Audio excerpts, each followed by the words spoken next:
Hi, this is Ronnie Ciago, and welcome to the Ronnie Ciago Show. Today, my guest is Brad Henshaw.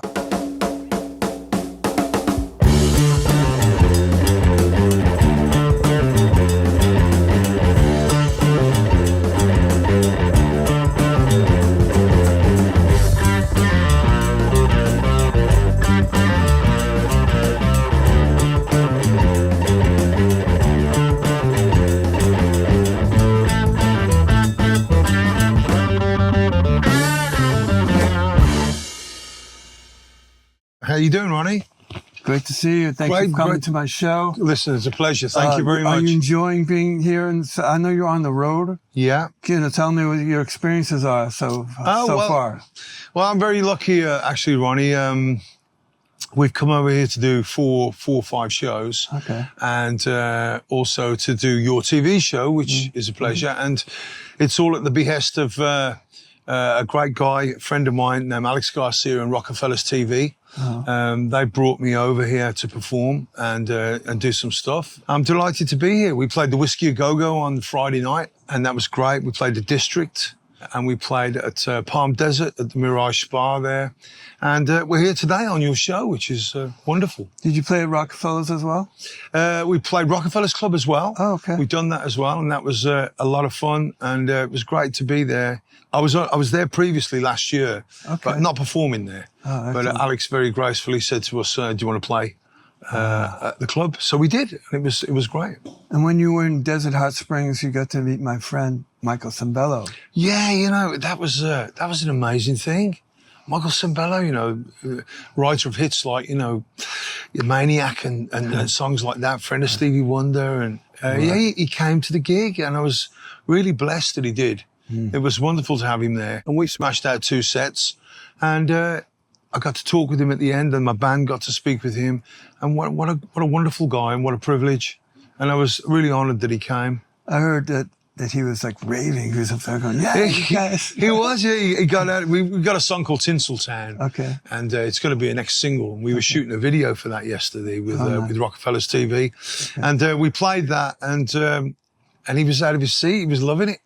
So I was really happy that he was there and he enjoyed himself. And, of course, it was a privilege to meet him. Great writer. Wow, what a blessing. Great performer. Man. So, Brad, I'm going to go, from the beginning. You were born in Birmingham? I was, yeah. What was that like? It's a very industrial town. Anybody who knows the UK would know that Birmingham was really the home of the motorcycle industry, the motor car industry, a lot like Detroit, really. And like Detroit, we've had bad times there. We lost all those industries. The jobs went abroad. Yes. And became quite a town that was really in decline. But around and about that time in the early 70s, I was brought up there. And it's also somewhere that I went to school. I know the area, obviously, like the back of my hand, and it's also the same area where Black Sabbath kind of were born, the whole band. Those guys lived around an area called Aston in Birmingham. Right. That whole, area was a good area for musicians and people that came from there. So I know it really well. And it's ironic now that Sabbath are doing that final gig at Aston Villa Football Club, which is about a mile from where they lived. So it was a pretty cool time.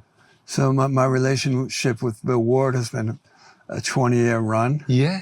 I've been doing records with him and concerts and writing and all kinds of great stuff. He's been a dear friend of mine, my family. I mean, he's he's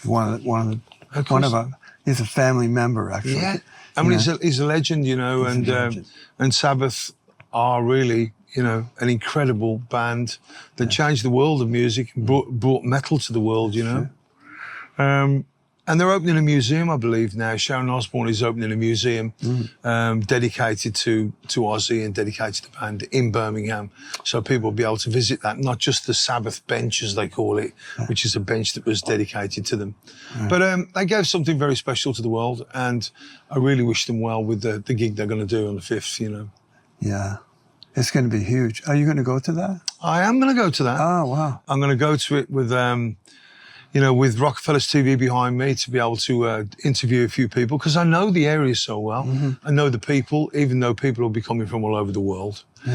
So I'm very privileged that I've got a ticket to get in there with Rockefellas, and we're going to interview people and really get the feel of the place, get the feel of what's going on, because it is something very special, because I don't think it'll ever be repeated, will it? Yeah, it's great. Yeah. Growing up, your dad was a piano player? Yeah, he was, yeah. Now, the thing is, I read that he belonged to the church. He played for the church? He did when he was very young. But yeah. You've been doing your research, Ronnie, you have. Right. So tell me about that. It says he was really young. Yeah, he was incredibly young, and he discovered that if he could play the organ, he would get a little bit of money, and his family then didn't have a lot of money. This is in Liverpool, which is where my family's from.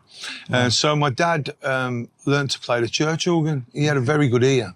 Okay. And he didn't actually read music, but he just could remember. He could remember all the hymns and the psalms, and he was just a kid. In fact, he was so small they had to get a special chair for him, and so he played the pipe organ. And the vicar at the time was in a bit of a problem, because weddings wanted somebody to play the organ, and if they seen a kid playing the organ, they would be upset about it. So they put a screen around my dad. Just so they couldn't see this kid playing the organ, because he's pressing the pedals and playing. So how old was he about? I don't know. I think he was about 8 or 9, something like that. And he'd learnt it, and he got money for it. So that taught him the keyboard, and he played piano. Honestly, didn't read a word of music. He just learnt by ear. It's a natural gift, that. Yeah. Yeah, and so he played a bit of guitar as well, mouth organ, and played an accordion. And my mum was a singer, not a professional singer, but she, like way back in the day, people used to gather in pubs and clubs around the Midlands and sing. Someone would play the piano and somebody get up and sing. It was just how it was. And my mum got up one night and sang in this pub. My dad was playing the piano, and they kind of got together, and that was how it. They met? That's how they met, yeah. I see, okay. So I'm from a very musical family, really, in that respect. And to be honest, I don't really play an instrument proficiently. I play a little bit of guitar, a bit of piano, a bit of keyboards and that, a bit of saxophone. But not enough really to say that I'm proficient on any of that. But I'm a songwriter nonetheless, and a lyricist. And a great singer. Thank you very much, Ronnie. And so he came from that, really, and music always around the house, I'm sure that most musicians have got a similar tale, Like my dad was a sax player, jazz sax player, so I grew up, I know what that's like. Yeah. So music was around all the time. He used to take me to see all the great jazz people. Yeah, and it's part of your growing up. It's part of your DNA, isn't it? Yeah. It just gets under your skin. It's in your body. It's in your DNA, and that's how it was for me. Yeah, right. So my friends would listen to the Monkees, and my dad would take me and say, well, "That's Ross on Roland Kirk." He's playing 3-4 saxes at the same time. And all wow. That. Yeah. Okay, so Brad, now you wrote poems. Now let me say this. You wrote poems in school. Yeah. For the girls. Yes, somebody's been reading my emails or something. What's going on here? Mr. Garcia, I've got to have a word with you, Alex Garcia. If you're out there, yeah. So yeah, it was. Do you know what I mean? Growing up as a young lad, I wanted to impress the girls, Yeah. So I took to writing a bit of poetry, in the hope that giving them a poem or something might endear them to me. So I wrote a few poems, yeah. So were you reading books, or it came out from a... No, it just came out of my head, I can't say it was any good, but it was very romantic. So I wrote poems, yeah, and I used to fold them up in an envelope and give them to the couple of girls that I liked. That's fantastic. I love that. I love that story. Yeah, and that kind of helped me lyrically, really, with, growing up and then starting to write songs and stuff. You sang in the gospel choir? Yeah, I did, yeah. So tell me how that happened. Well, I'm not really a religious guy. I was christened a Methodist because my mum really didn't have a denomination either way. But I had this a situation where I was recording some vocals on a track with a guy named Simon Darlow. He was a ghostwriter on different tracks for people. And we had this track in the studio, and he wanted the gospel choir on it. So we got a choir called London Community Gospel Choir in London in the UK. So we got them into the studio and we started to record them. And Basil Mead, who was the choir director, he said, who's the singer on this track, you know? And I said, it was me. And he said, well, yeah, I'd be really interested if you come and sing with the choir, you know? And I said, well, I don't go to church that much, you know? And he said, well, it doesn't matter about that. Your spirit is in the right place. And I was I was kind of touched by that, because he could feel something in my vocal. Yeah. And then with that, I became part of a little group of people, gospel singers, that used to do a lot of backing for loads of major artists. You know, so we'd done stuff like Michael Bolton, we'd done Richard Ashcroft, and lots of different, you know, stars. So when they were coming into England, and doing the recording? Yeah. So or recording, or more often live touring. Oh, I see. You know. So when they came in to do concerts, you guys would be or we'd tour around with them. I see. And then one time, which was a bit of a weird one, but you got a store here now called IKEA, which is a European store. And so, like, you know, quite a while back when IKEA first appeared in the UK, I was walking around IKEA and I got a phone call from the choir director. And he said to me, well, what are you doing like the rest of the week? And I said, well, nothing really. And he said, well, you're going to be doing the MTV Awards. You're going to be singing with Whitney Houston and Sean Combs.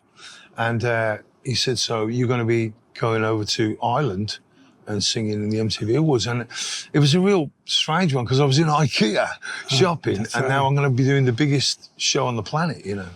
Wow. So anyway, we went over to Ireland and we'd done the MTV Awards, and it was unbelievable, you know. Marilyn Manson was on there, so many different artists. What year was this? I think it was about 2006, something like that, 2007, somewhere around about that. So from the Point in Dublin, and that was a mega show, you know, 80 million people worldwide watched that, and we done backing vocals for it with Whitney Houston, you know, the late great Whitney Houston. So that was incredible, and so that's how the choir thing really came into my life and got me to work with some really well-known household names, you know. I stopped that after a while because I kind of got into touring again myself, and so that became too demanding. We'll be right back. We're going to talk to Brad Henshaw about the Blues Brothers.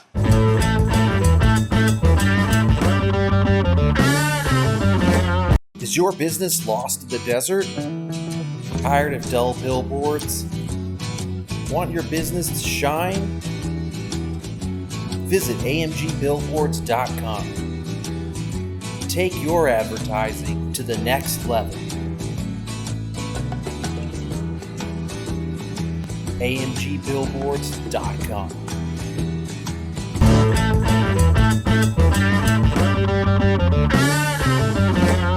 Welcome back to the Ronnie Ciago Show.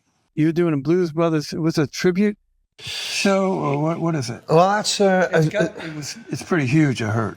Yeah, it's a very unusual thing, Ronnie, because we're not actually a tribute show. We're part of the Blues Brothers family. Oh, okay. So we are part of the licensing, an authorised show by the late, wonderful Judy Belushi. There's plenty of tribute shows out there. Without realising it, they're actually breaking the law, which is it's a minefield to get into. But basically, it's copywritten intellectual property. Blues Brothers is very much like Spider-Man or anything else.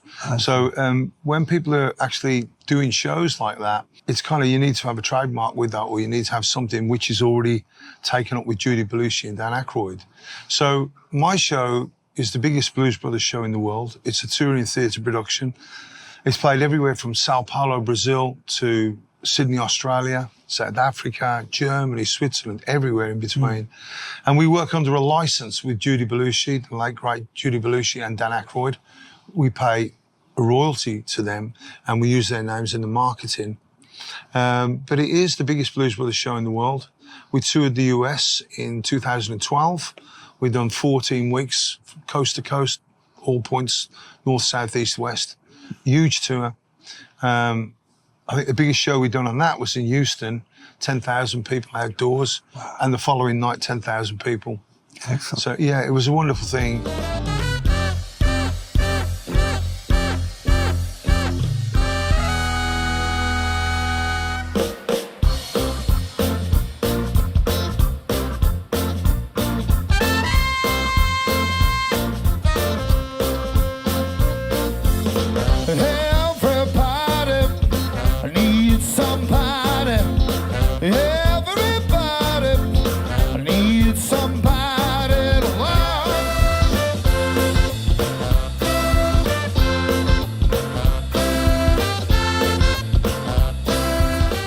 So yeah, that show is will never die. Blues Brothers is a cult. It was created and became a phenomenon. And all over the world, outside of the US, there are Blues Brothers fans throughout the world that idolise the show. And how long have you been doing that? I was first cast in that show in 1993. So it was a long time ago. And I was just an actor and a singer. And I answered an ad. It was an ad in a magazine looking for someone to play the part of John Belushi. And I had just finished a tour with an artist in the UK named Ruby Turner. I finished that tour and I had nothing, I had no work. And you know what it's like, the music industry. Ronnie, you know, it's feast or famine. It's like starting all over again. Yeah. Even though you did this and did that. Yeah. So the date came closer for this audition. And it was an open audition, so many people would go. And I had nothing better to do. I had nothing else to do. So I went to London, which is about an hour and a half from Birmingham. I went down, and when I walked around the corner to where this theatre was, there was thousands of people. And I just thought, what's the point, you know? Yeah. And what am I doing here? Because I haven't really acted since I was at school. But I went away, had something to eat, came back. The crowd was smaller. I went in and I auditioned and they asked me to come back. So 6 auditions later, I got offered the role of Jake Blues, John Belushi. And I've had a love affair with that show ever since. I started off just a jobbing actor, singer in that show. But gradually I had a producer who let me write pieces of the script. So eventually I was writing big chunks of the script and it became my own. And then at a given point, the producer at the time, David Pugh, he didn't want to do the show anymore. He had other shows to do. And so I bought the production. I bought it. I took a chance. Had to remortgage my house. It was a lot of money, and I wonder what the hell I'd done. But I believed in what I was doing, and I believed in, you know, the gods, and something would come good of it all. And so it did. I managed to keep hold of the license to pay Judy, Belushi, and Dan. And I went from strength to strength, and the show has been the biggest show, Blues Brothers show in the world, which is very bizarre, I know, being a Brit. You're basically the owner of the show in a way. Yeah. Right. Yeah, I mean, there is another show with John Goodman and Dan Aykroyd and, you know, James Belushi, John's brother. James, yeah. They do their own thing. I see. But as a touring theatre production with, you know, times and proper touring and 8 shows a week sometimes with a matinee, that's what we do, and that's what my band does and my singers do. So that has always been around. And even though people do transgress, what I mean by that is that they do Blues Brothers shows. Like I said, it's intellectual property. It's very strange, you know, that people can do that. But they think the Blues Brothers were real. But the Blues Brothers were created characters, and that's intellectual property. Right. So, yeah, the show's great, and I love it. And hopefully next year we're back on tour with that. I'm a soul man, yes I am. Soul man, bless my soul. Soul man, wow.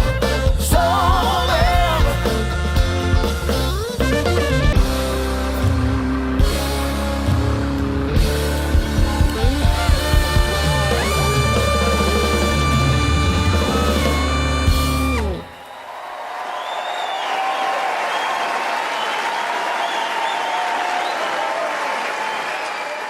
I saw some some footage, and how many people are in that act? Yeah. How many? Well, we have 6 in the band. We have 6 backing singers and people who play the understudy. And of course, there's Jake and Elwood. But then we have about 15 people in the crew. It's a massive show. So how big would that be from all the people? I mean, in terms of all the people, it normally goes out with about 23 people, 24 people on the road with the crew. Right. Sound engineers, lighting engineers. And then we have a truck, a semi, one semi truck that's filled to the back door, and 2 nightliner buses, tour buses. And we tour Switzerland, Austria, Germany, France, Sweden, Finland, Denmark, all over. I see. And usually from going to one show to the next, how many hours? Like, well, it just depends, you know. I mean, some distances are short, some long, you know. Okay. We have travelled from Sweden all the way down to Spain, which is right through Europe. So yeah, it goes all over the place, and wherever it goes, the show is very popular. And as I said, it's a cult. It will never die. What John Belushi and Aykroyd gave us will never ever be lost. You're watching the Ronnie Ciago Show. We'll be right back. And when we come back, Brad is going to play with his band.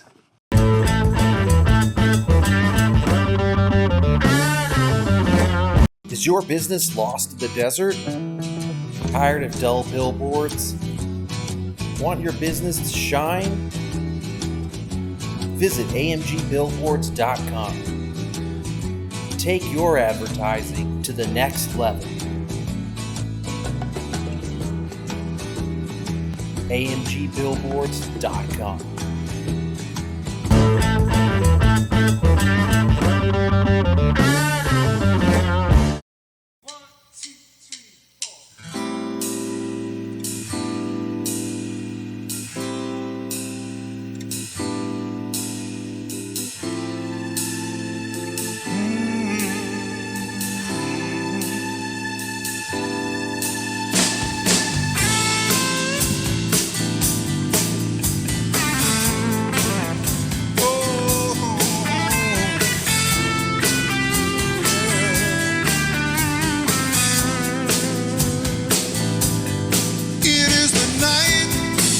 Body's weak, I'm on the run, no time to sleep.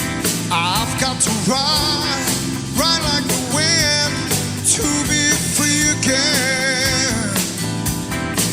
And I've got such a long way to go to make it to the border of Mexico. So I ride like the wind, ride like the wind.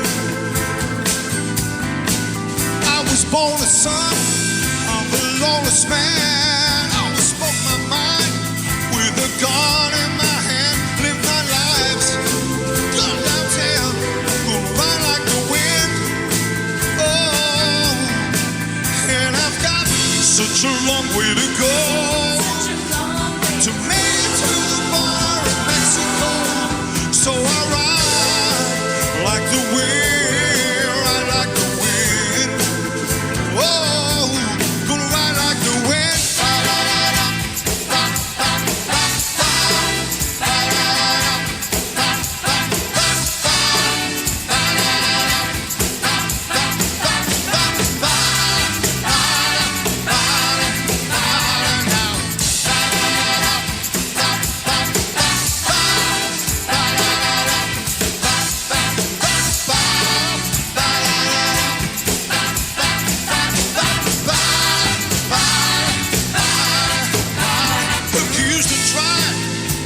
Told to hang, I was nowhere in sight when the church bell rang. And the kind do as I was told, ride like the wind before I get old.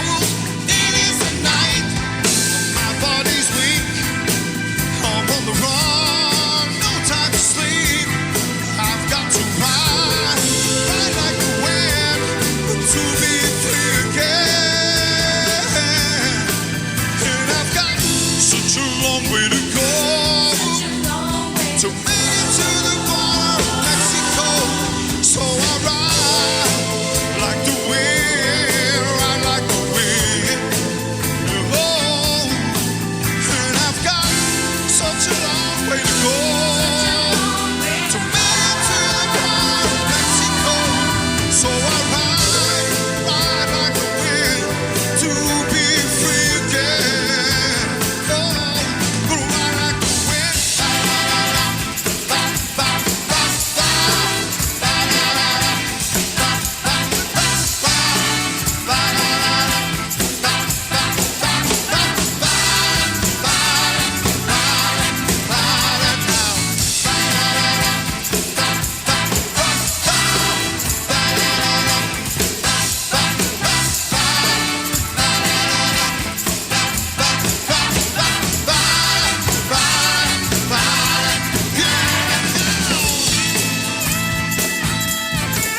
Great performance, Brad. Good, great stuff. Thank you, Guys, Ronnie. right on. Thank you, man. Excellent. Thank you very much. Can you introduce the guys in the band? I would love to do that one. Yeah. So let me just move from the right to the left. Mr. Chris Stableford is on the drums tonight. Great to meet you. And Mr. Richard Twist on the bass guitar. Mr. David Meehan from London on the trumpet. And Mr. Andy Safir is over there on the guitar.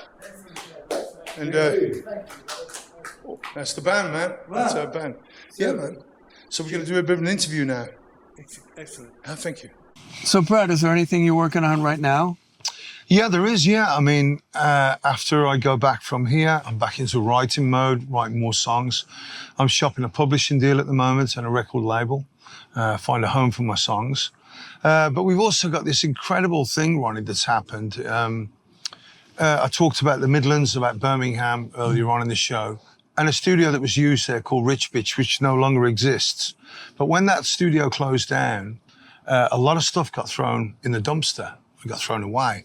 And one of the things that ended up in the dumpster was a tape, a multi-track tape that was in a box, an Ampex box. And it got thrown in the dumpster, and a friend of mine seen it because he worked at the studio, and he was partly throwing stuff out because it was going to be flattened. The property developer was coming in. So a great studio was going to be lost. But so he seen this box in the dumpster that had just got thrown in there.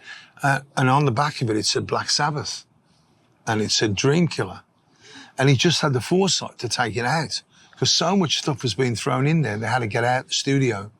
So that tape ended up in my friend's garage for 33 and a half years. And only recently, I was doing some filming for Rockefellas TV in the UK, and we decided to devote a show to Black Sabbath. And Tony Iommi was going to come on the show. But that was just about the time that the big show at Villa Park was going to happen. So he got busy and he couldn't come on. But I promised Alex Garcia, the CEO of Rockefellas, that I would deliver him a Black Sabbath show. So my friend said, oh, I've got something in the garage, some Black Sabbath stuff. Let's look at that. So he went in and he got this tape out. And it was a multi-track tape. And on there was a song that's never been released, that it's got the fantastic, the wonderful Ronnie James Dio on. And what a voice and what a track. It's never been heard. And I'm working really hard now with Alex Garcia, trying to meet up with Wendy Dio to get this track released and to bring it to the fans worldwide. And not only the Black Sabbath fans, but the Ronnie Dio fans. So we've got some meetings lined up for that. And I really, truly hope that that track will get played because Ronnie James Dio is a legend. I think he's an iconic figure, and nothing ever has come out since Ronnie passed away, which is very sad. But this track brings Ronnie Dio back to the fold, and it makes his legacy shine on. And so I'm very proud to be working with Rockefellers in getting this out there, hopefully with Wendy Dio. So that's one thing I'm doing. Second thing, as I say, shopping, publishing, label deals. And I really hope that at some point we can come back to the US and pick up on the touring that we've done here because it's been really successful for us. And I've enjoyed every minute of it. And I think it's a really natural home for us to be here as a band. That's fantastic news. Thank you for letting me know that. Thank you. I know you're friends with Bill Ward, aren't you? Well, I've been with Bill Ward for 20 years. We've recorded together. We've done concerts together. He's been a dear friend. We have a long history together. Yeah, yeah. And it continues. You know, he's doing the show in Birmingham, and then he comes back.